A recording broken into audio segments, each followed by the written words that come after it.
Right guys, Mark Crossfield here, more swing fixes coming out here. Look at this, they are multiplying.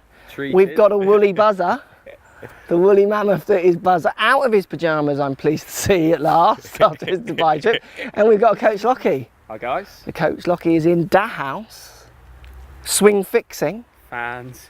Yeah. Look, his army is cheering. So we've got another swing sent through the app. We've got, I think, issues with grip, which might compromise issues with loft, which we'll discuss openly in this open, discussing, sunny forum that I've created. Let's get stuck in.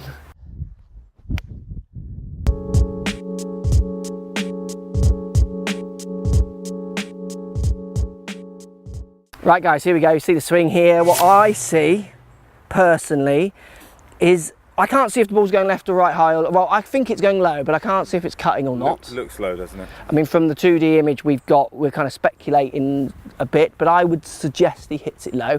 I personally think his right hand's in the wrong place.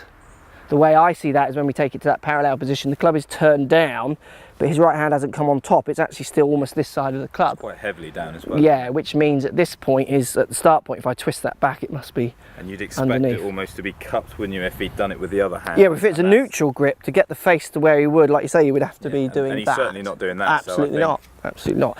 So if he puts that rotation in, what might that do to the loft at delivery mat for him to hit the straight shot that it appears that he's hitting? De-loft it. Absolutely. Why is that going? Just show us. Why is that happening? Basically, Gone to camera's good. That's it. if he's having to square this club face up, Yeah. he's having to push his handle forward. Okay. And up, Yeah. Absolutely. lofting it a lot. So if he wants to get his face working in relationship to a path, whatever that is, if he puts that rotation in, Matt is saying, which I agree, that handle's going to have to go forward to get it in relationship to or close to a path or within a few degrees of a path like he would want to. Otherwise, the ball's just going to go left. If you do that, like you're saying, that the loft's just sacrificed, isn't it? Low bullets. Absolutely. So what's the fix? Is there a fix? What would you do? Well, in terms of equipment, like he's a driver, isn't it? Yeah, he's hitting a driver. He needs loft. Possibly, So yeah. You could kind of get away with not changing the grip and changing the club. If he's hitting the ball to a good standard, we don't know his handicap, let's pretend he's hitting it to a good standard. You're saying, I mean, not Cravadas, who's the guy, who's the guy who won recently, used to do the silly lining up a putting? Oh, Villegas. Villegas has a 13-degree driver. Yeah. He has a strong grip, and you watch pictures of him, he has his handles way forward at impact. Why would you change a world-class player? So what they've done, and him and his coach or his manufacturer, whatever, of up the loft from the start to compensate it. Because you need a certain amount of dynamic loft presented, full stop. Just the world of physics demand that you launch the ball at certain angles with certain spin to max distance. So there's a million ways you can get to that number. There's no right or wrong. So maybe change the loft, that's a good idea. What if he wants to change? What order would you do that? Let's say he says, no, I'm not happy that my grip is not where it's meant to be. Not that that's true, but let's pretend he's thinking that. What would you do? How would you change it? What order? I mean, I would be starting with grip. Yeah, grip's got to be the first. Isn't So if he changes the grip, then what must he do at impact to make sure the ball doesn't go into those gardens on the right? Yeah, a little bit of a blocky lesson. Yeah, It is. blocky lesson. I'm good at this one, guys. Well, I am now. It is basically get this club head catching up. Okay, so really, yeah, go on. Leaning in with the shaft. Yeah. Catching up, even feel like it's overtaking. And that's something you're feeling, isn't it, at the moment? Is you're actually feeling like it's overtaking. It's not overtaking, but that's the feeling, the sentence that we use to get you to not deliver the handle so far forward, so you don't have to put that little gamma rotation in. And when you often don't put that in, that's when you get your straight blocks. Hashtag blocking.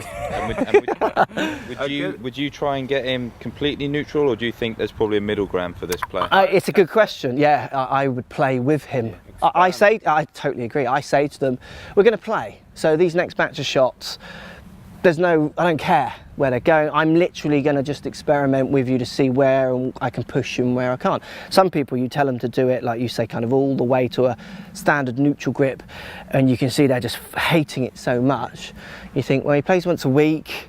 You know, he's got a family, he works, this ain't going to be any fun. He's not going to change that, so why don't we work within the parameters that he could change to? And some people, they change it straight away, and you can see that they've done it before. I used to grip this way, I don't know why I've ever changed it, and you just let them fly with it. Fly, my pretty fly. That's comfy. Yeah, absolutely. Why are you doing the other one? And with the bottom hand, when it's strong, I like to give them say, well, get it more in the fingers. 'Cause Totally agree. people tend to like that feeling. Yeah. So rather than feeling like you're having to yank it across, Correct. actually get more in the fingers, and it will give you that feeling of how you need to release it a bit more, so that might also... I totally agree, it's a good point. So I think Steve's saying kind of get the feeling of putting it down there. Often, this is a gross stereotype, but I see this often. When you teach tradesmen, okay, so people who use tools in their hands a lot all We didn't day. know this guy, and now you're saying he's Yeah, he's no, got a family, I'm not he's got saying this. They often stereotype, but I see it like they just grab it in their fist. They're like a power, like hold it, and then when you ask them, like you correctly said, just to get the right hand on top, I've had no success, because what they do is they just start yanking their shoulder over, because they're still trying to keep it in that part of their palm. Where I say to them, just like more like you'd put a pencil almost right in the tips, just feel it right in the bottom of your fingers. They go, oh yeah, that feels more comfortable, which I think is a really good point. Good stuff, guys. There we go. So he can change or he cannot. Zach Johnson, kind of strongish grip, handle forwards. Those kind of players use lots of body rotation, so he's going to have to make sure he tries to keep that up to get the handle forward, or maybe try a few more textbook neutral grips. There's loads of good grip videos out on the web. I've got some, and loads of other good pros have done some. Watch them to find out. If you don't know Arch, I'm pretty sure he looks experienced. He'll know where a neutral grip is.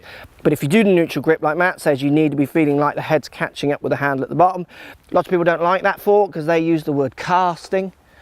Again, like we said in other videos, it's just a sentence. I'm not saying to people just chuck all the angles away, because no one ever does that.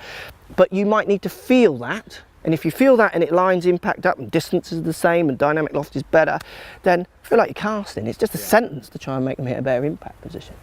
Yeah? Happy, Steve? Over the moon. Thank you for bringing the beard with you today. It's a pleasure always to... Oh, I touched it. It's alive. Soft, isn't it? Soft. Here we go. Thanks for watching, guys. This is the fashion episode of the show with the bearded man. And thank you, Matt, for coming along as well. Speak to you all soon. So if you like what's going on here, don't be afraid to subscribe to the channel. Also thumbs up the video, post comments. Love to hear what you guys got to say. Let's keep it social. The more we talk, the more we share, the easier this game will get for everybody. So if you want to find me on Facebook here, you can find me on Facebook. If you want to tweet me, find me on Twitter here as well. Just follow the links, all in the description. Come and join the show. Get active, get involved, get playing some better golf. Thanks for watching. Right guys, Mark Crossfield here, more swing fixes coming out here. Look at this, they are multiplying. We've got a woolly buzzer, the woolly mammoth that is Buzzer, out of his pyjamas, I'm pleased to see at last, after his Dubai trip. And we've got Coach Lockie. Hi guys. The Coach Lockie is in da house, swing fixing. Fans. Yeah. Look, his army is cheering. So we've got another swing sent through the app. We've got, I think, issues with grip, which might compromise issues with loft, which we'll discuss openly in this open, discussing, sunny forum that I've created. Let's get stuck in.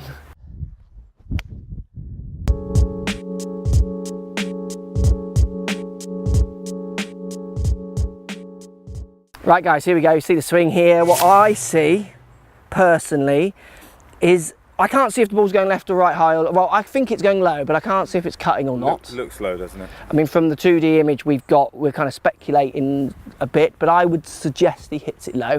I personally think his right hand's in the wrong place. The way I see that is when we take it to that parallel position, the club is turned down, but his right hand hasn't come on top. It's actually still almost this side of the club. Quite heavily down as well. Yeah, which means at this point is, at the start point, if I twist that back, it must be